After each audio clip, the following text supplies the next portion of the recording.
When in 54 BC, Julius Caesar had not yet finished conquering all Gaul, he had already projected that the best way to secure a place in posterity should be to invest in public works. He had spent 5 years of war against the Gauls and saw that the end was near. For that reason, he managed to authorize the beginning of the much-needed expansion of the Roman Forum through the construction of what would end up being called the Forum Julius. If you like this content, do not forget to subscribe and give like, so you can be aware of our upcoming videos on history and culture. Your support is fundamental to continue creating more interesting material. The Julio Forum became the political center of Rome, where the town assemblies took place and the most important public buildings were present. The official inauguration was not held until 46 BCE due to the civil war between Caesar and his political rivals. In this forum, a huge rectangular square was arranged to house an equestrian statue of Caesar and a temple dedicated to Venus Generatrix. The construction of the Julio Forum not only had practical functions of use, but it was also an exercise of demonstration of power. Caesar sought to reaffirm his position vis-à-vis Pompey the Great and the conservative sector of the Roman Senate.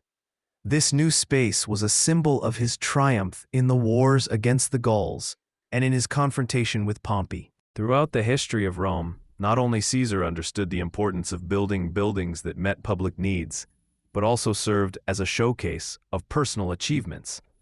During the Republic, magistrates were expected to invest part of their capital in works that benefited the city. With the establishment of the empire, the emperors, like Augustus, understood that their power was reflected in the ability to leave an urban imprint.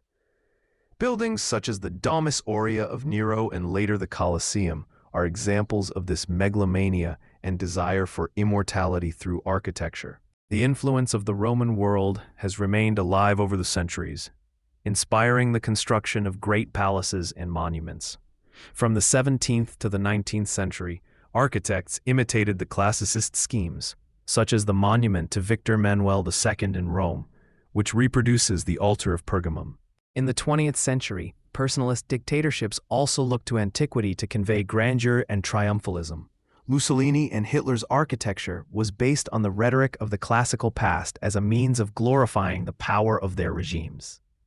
Recently, the President of the United States, Donald Trump, has planned to build an Arch of Triumph in Washington. This shows how Roman culture continues to be a reference to convey messages of power and greatness, despite the lack of a direct Roman past in the country. The remodeling of the eastern wing of the White House with a design reminiscent of a Roman basilica is another example of this trend.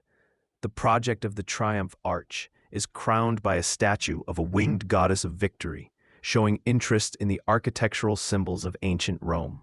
This contemporary use of Roman iconic models reflects the intention to connect with an idea of greatness that is still perceived as synonymous with power. Roman architecture remains a mirror where we look, seeking inspiration in its legacy.